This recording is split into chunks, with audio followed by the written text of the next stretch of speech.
बिस्मिल्लाहिर्रहमानिर्रहीम। First year. आज की वीडियो में हम चैप्टर 8 हीट एंड थर्मोडायनामिक्स के कॉन्सेप्चुअल क्वेश्चन देखेंगे। इससे पिछली वीडियो में हम क्वेश्चन नंबर 12 तक सॉल्व कर चुके हैं। आज की वीडियो में क्वेश्चन नंबर 13 से स्टार्ट करेंगे। क्वेश्चन नंबर 13 है, does the entropy increase for a Carnot engine for each cycle. Carnot engine जो है उसमें हर साइकिल के लिए क्या एंट्रोपी इंक्रीज करती है? तो इसका आंसर है नहीं। इसकी वजह क्या है कि कार्नेट इंजन जो है उसमें 4 प्रोसेसेस होते हैं। आइसोथर्मल एक्सपेंशन है, एडियाबैटिक एक्सपेंशन है, देन आइसोथर्मल कंप्रेशन है और फिर एडियाबैटिक कंप्रेशन है। तो अगर इस कार्नेट साइकिल की बात की जाए तो ये रिवर्सिबल साइकिल होता है, यानी कि जहां से स्टार्ट होता है इनिशियल कंडीशन पे वापस आ जाता है इन 4 प्रोसेसेस से गुजर के। तो हर साइकिल के दौरान जो एंट्रोपी है वो 0 रहेगी, change in entropy.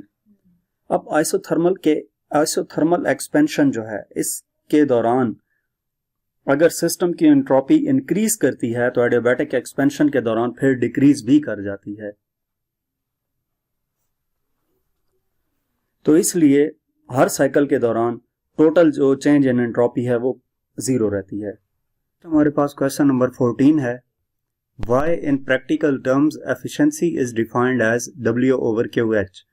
Practical terms में efficiency को W divided by QH से क्यों रिप्रेजेंट किया जाता है? तो इन जनरल जो efficiency की डेफिनेशन है वो क्या होती है? Output divided by input. तो efficiency eta equal to W over QH इस वजह से लिखा जाता है कि जो इसमें वर्क डन है वो वर्क डन क्या है? Work done by the system, यानी कि आउटपुट है। और QH क्या है? हीट जो एब्जॉर्ब करता है वो सिस्टम, यानी कि इनपुट जो हीट दी जा रही है। तो output divided by input efficiency कहलाती है। ठीक है, इसी वजह से एफिशिएंसी को डिफाइन किया जाता है W divided by QH। W इसमें work done by the system है और QH क्या है? हीट रिजर्वायर से, हॉट रिजर्वायर से जो हीट प्रोवाइड की जा रही है सिस्टम को। नेक्स्ट हमारे पास क्वेश्चन नंबर 15 है, Does entropy of the system increases or decreases due to friction? Entropy जो है सिस्टम की वो फ्रिक्शन की वजह से इंक्रीज करती है या डिक्रीज करती है? तो इस क्वेश्चन का आंसर देने के लिए सबसे पहली चीज क्या है कि ये पता होना चाहिए कि एंट्रोपी क्या है। एंट्रोपी जो है अगर इन जनरल उसको डिफाइन किया जाए तो डिग्री ऑफ डिसऑर्डर है।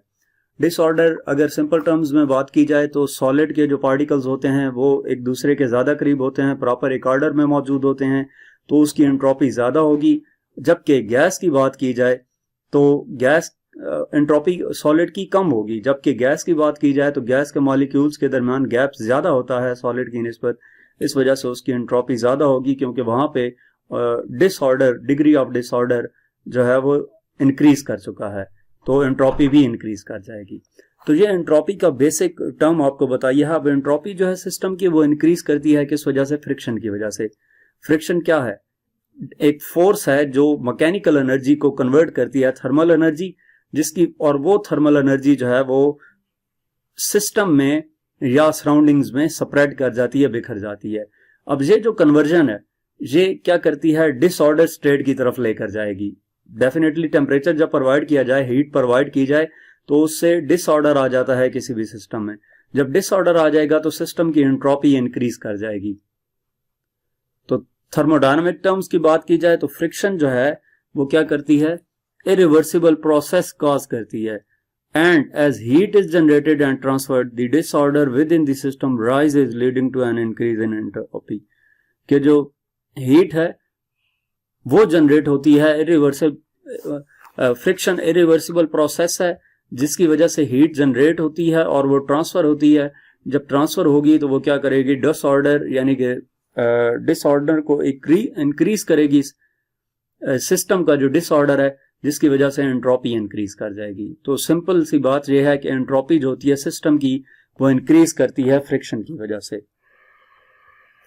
नेक्स्ट हमारे पास क्वेश्चन नंबर 16 है, What are the similarities and dissimilarities in working of refrigerator and air conditioner? Refrigerator और एयर कंडीशनर की बात की गई है कि इन दोनों में सिमिलैरिटीज क्या हैं और डिससिमिलैरिटीज क्या हैं। सबसे पहले हम सिमिलैरिटीज देख लेते हैं। रेफ्रिजरेटर क्या है? रेफ्रिजरेटर की बात करें या एयर कंडीशनर की बात करें, दोनों जो हैं सेम रेफ्रिजरेशन साइकिल पे चल रहे होते हैं। क्या करते हैं कि ट्रांसफर करते हैं हीट को कूलर स्पेस से वार्मर स्पेस की तरफ यूजिंग अ रेफ्रिजरेंट। रेफ्रिजरेंट यानी कि जिस तरह रेफ्रिजरेटर में गैस होती है तो उस गैस को रेफ्रिजरेंट का नाम देते हैं। और इसके साथ साथ दूसरा क्या है कि दोनों को इलेक्ट्रिकल एनर्जी की जरूरत होती है ऑन होने के लिए या कंपोनेंट्स को पावर प्रोवाइड करने के लिए इलेक्ट्रिकल एनर्जी की जरूरत होती है। तो ये दो सिमिलरिटीज थी। इसके बाद डिसिमिलरिटीज की बात करें तो रेफ्रिजरेटर जो है वो कूल करता है किस चीज को, एक डिफाइंड स्पेस को, जबकि एयर कंडीशनर जो है वो कूल करता है एंटायर रूम या बिल्डिंग को। आपने रेफ्रिजरेटर की बात, रेफ्रिजरेटर जो है थोड़ी सी स्पेस होती है जिसको उसने कूल करना है, जबकि एयर कंडीशनर जो है वो एंटायर रूम या पूरी बिल्डिंग को क्या कर रहा होता है, ठंडा कर रहा होता है। इसी तरह रेफ्रिजरेटर जो है वो हीट रिलीज करते हैं सराउंडिंग रूम में, जबकि एयर कंडीशनर जो है वो हीट कहाँ पे, आउटसाइड रिलीज कर रहा होता है। कूलिंग इफेक्ट जो होता है, सिंपल सी बात की जाए तो कूलिंग इफेक्ट का जो फोकस है ना वो डिसिमिलरिटी है। कूलिंग इफेक्ट का फोकस कैसे कि कूलिंग इफेक्ट फोकस करता है एक स्पेसिफिक एरिया में रेफ्रिजरेटर्स में, और एयर कंडीशनर की बात की जाए तो उसमें एक स्पेसिफिक एरिया नहीं होता बल्कि काफी बड़ा एरिया, जैसे कि प्रॉपर रूम है या पूरी बिल्डिंग है तो उसको उसने ठंडा करना होता है। इसके बाद नेक्स्ट हमारे पास क्वेश्चन नंबर 17 है, what is mean by reverse entropy and what is significance of entropy, explain. Entropy, reverse entropy से क्या मुराद है और सिग्निफिकेंस ऑफ एंट्रोपी के बारे में बताना है। तो रिवर्स एंट्रोपी प्रॉपरली कोई एक टर्म नहीं है, एक स्टैंडर्ड टर्म नहीं है थर्मोडायनामिक्स में, लेकिन इसका मतलब क्या होगा, हम इसको ये कह सकते हैं कि ऐसा प्रोसेस जिसमें डिसऑर्डर रिड्यूस कर जाए तो एंट्रोपी रिवर्स हुई है। यानी कि डिसऑर्डर ज्यादा हो तो एंट्रोपी ज्यादा थी, डिसऑर्डर कम हुआ तो एंट्रोपी रिवर्स हो गई। तो जहां पे भी डिसऑर्डर रिड्यूस करेगा उसको रिवर्स एंट्रोपी का नाम देंगे, जैसा कि रेफ्रिजरेशन में होता है जहां पे एंट्रोपी लोकली डिक्रीज करती है। एंट्रोपी का मतलब क्या है, मेजर ऑफ डिसऑर्डर और रैंडमनेस इन ए सिस्टम। ये मैं आपको पिछले क्वेश्चन में एक्सप्लेन भी कर चुका हूं। उसके बाद क्वेश्चन के दूसरे हिस्से में पूछा गया था what is significance of entropy. Significance जो है एंट्रोपी का वो लाई कर रहा है सेकंड लॉ ऑफ थर्मोडायनामिक्स में, जो क्या स्टेट करता है, entropy tends to increase in isolated system. Entropy क्या करता है, आइसोलेटेड सिस्टम की जो एंट्रोपी है वो इंक्रीज हो जाती है। Indicating the natural processes are irreversible. इसका मतलब क्या है कि नेचुरल प्रोसेसेस जो होते हैं वो इरिवर्सिबल होते हैं। एंट्रोपी इसके साथ साथ क्या करती है, helps determine the direction of energy flow and the efficiency of energy transformations, as higher entropy means less usable energy for work. कि एंट्रोपी क्या करता है, हमें यह भी बताता है कि डायरेक्शन ऑफ एनर्जी फ्लो क्या है और एफिशिएंसी एनर्जी ट्रांसफॉर्मेशंस की क्या है। जैसा कि हायर एंट्रोपी का मतलब है कि less usable energy for work, कि अगर किसी सिस्टम की एंट्रोपी हाई है तो उसका मतलब यह है कि उसमें वर्क करने की एनर्जी कम होगी। नेक्स्ट क्वेश्चन नंबर 18 है, what is the difference between heat transfer and thermodynamics. Heat transfer और थर्मोडायनामिक्स में क्या फर्क है, तो इसको हम दो कॉलम बनाकर प्रॉपर डिफरेंस देख लेते हैं इनका। सबसे पहले हीट ट्रांसफर की बात करें तो हीट ट्रांसफर फोकस करता है movement of thermal energy from one body और सिस्टम टू अनदर। के हीट ट्रांसफर का मतलब क्या है कि जो हीट है या थर्मल एनर्जी है वो एक बॉडी या सिस्टम से दूसरे में ट्रांसफर होगी। जबकि थर्मोडायनामिक्स की बात की जाए तो broader field that deals with the relationship between heat, work, energy and their transformations. कि थर्मोडायनामिक्स का मतलब क्या है कि इसमें ये एक रिलेशनशिप है किसके दरमियान, हीट, वर्क और एनर्जी के दरमियान और उनकी ट्रांसफॉर्मेशंस के दरमियान।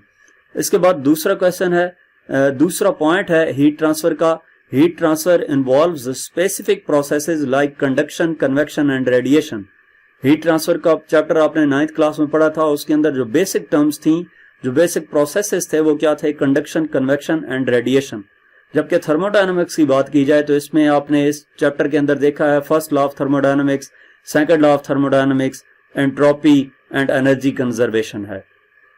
इसके बाद तीसरा पॉइंट क्या है, concern with the low how heat flows and the rate of heat transfer between objects और सिस्टम्स, कि ये क्या कंसर्न करती है कि हीट फ्लो कैसे करती है या रेट ऑफ हीट ट्रांसफर जो है ऑब्जेक्ट्स या सिस्टम के दरमियान कितना है। और थर्मोडायनामिक्स की बात की जाए तो ये क्या करता है, ओवरऑल बिहेवियर बताता है एनर्जी का with in the system and efficiency of the energy transformations. इसके बाद लास्ट पॉइंट है, हीट ट्रांसफर का primarily focus is on the mechanisms of the energy transfer, कि एनर्जी ट्रांसफर के लिए मैकेनिज्म क्या है उसके ऊपर फोकस कर रहा होता है हीट ट्रांसफर में, जबकि थर्मोडायनामिक्स में covers the principle governing the state and behavior of systems at macroscopic levels, कि थर्मोडायनामिक्स जो है वो कवर करता है प्रिंसिपल्स को जो गवर्न कर रहे होते हैं किस चीज को, state and behaviour of systems at macroscopic levels. Macroscopic का मतलब होता है वो है बड़े ऑब्जेक्ट्स। तो यहाँ तक हमारे पास क्वेश्चन नंबर 18 थे। मजीद शॉर्ट क्वेश्चंस देखने के लिए हमारा चैनल विजिट करें। इसके अलावा अगर आप किसी भी सब्जेक्ट की ऑनलाइन जो हम ट्यूशन पढ़ना चाहते हैं तो हमसे व्हाट्सएप पे कांटेक्ट कर सकते हैं। Thank you.